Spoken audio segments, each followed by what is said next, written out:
Knuckleheads, a few days ago, I put out a video in order to alleviate the increasing concern of the world's Canelo Karens, of which there are many, that was expressed through certain boxing media outlets. And these outlets were saying that they felt that coming off of a pandemic, Canelo Alvarez should be worried about selling out a 60,000 person stadium at the AT&T Stadium in Arlington, Texas for his fight against Billy Joe Saunders. And my retort was that these were Canelo Karens being ornery, and they were at it again.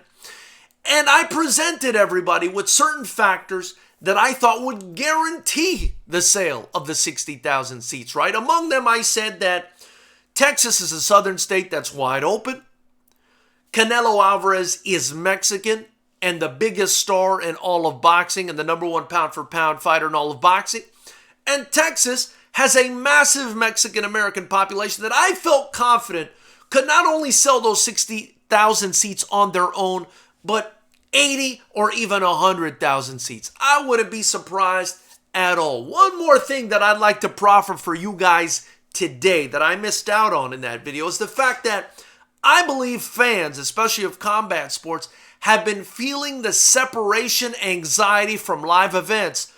And now that the world is opening up, they're just chomping at the bit to attend a live event. So I felt like these tickets would be sold rapidly. But of course, we needed some time in order to determine what was going to happen.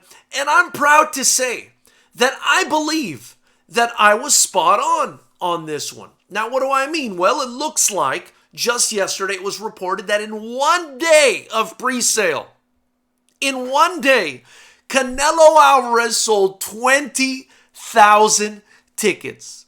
Let me say that again one more time for the Karens in the back. In 1 day, 20,000 tickets. And I want you guys to understand something. As of right now, it doesn't seem that people in the UK can travel internationally. So they're not buying these tickets, in my opinion, for Billy Joe Saunders. I believe these tickets, the great majority of them, in 1 day, were fans of Canelo Alvarez. Now, let me pull out my handy-dandy calculator here. Okay, it seems to me, and I could be off here. The calculator could be wrong. I could have a virus in the phone, or maybe this wacky hat is knocking me off here. But it seems to me that if he sold 20,000 in 1 day, and we still have a month and a half left for the fight to happen, you subtract 20,000 from 60,000, that means you've got 40,000 left over. Something tells me that within the next month and a half, Canelo Alvarez just may be able to squeeze the rest of those 40,000 tickets through and sell out AT&T Stadium. I don't know. Listen, again, I could be totally wacky here. The calculator's off.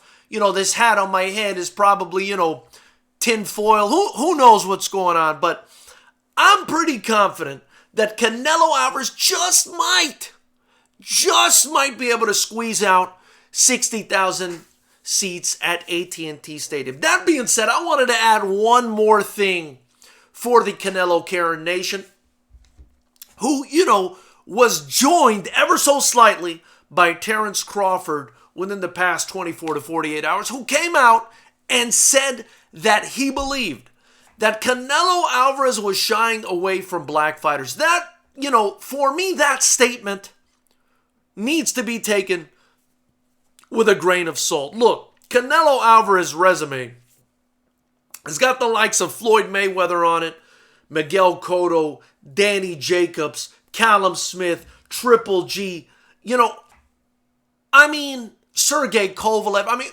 This guy, it's just not fair. This guy cannot fight every single person you want him to fight. And I felt that Terrence Crawford's statement was very self-serving. That being said, I understand the argument from people saying that he should fight Jermall Charlo and he should fight Boo Boo Andrade. But if you had a stack of cash right now, and Jermall Charlo moved up to 168, as did Boo Boo Andrade, because you know sure as hell Canelo ain't moving down. He's the A side. You got to do what he wants. Same as Floyd Mayweather when he was Money May. You got to do what he wants.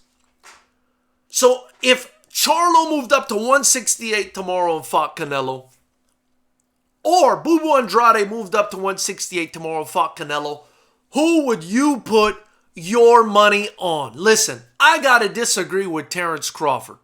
Canelo Alvarez for me is the best resume in all of boxing, and it's not even close. It's not even close. And another thing I want to say about Terrence Crawford is the fact that even though I respect the hell out of him, and it's partially not his fault, his resume is an absolute barren wasteland compared to Canelo Alvarez's resume. The best person on Terrence Crawford's resume is Victor Postol. Let me say that again for the Karens. The best person on Terrence Crawford's resume is Victor Postol, probably followed by Kavaliauskas. I wouldn't even say Kell Brook because he was damaged goods at the point, and Gamboa was already geriatric. So I don't know where he gets off having the audacity to say this kind of thing about Canelo, but who knows? Maybe he just wants to stay in the media, stay relevant. Knuckleheads, tell me what you think about the whole situation. Is Canelo Alvarez shying away from certain fighters?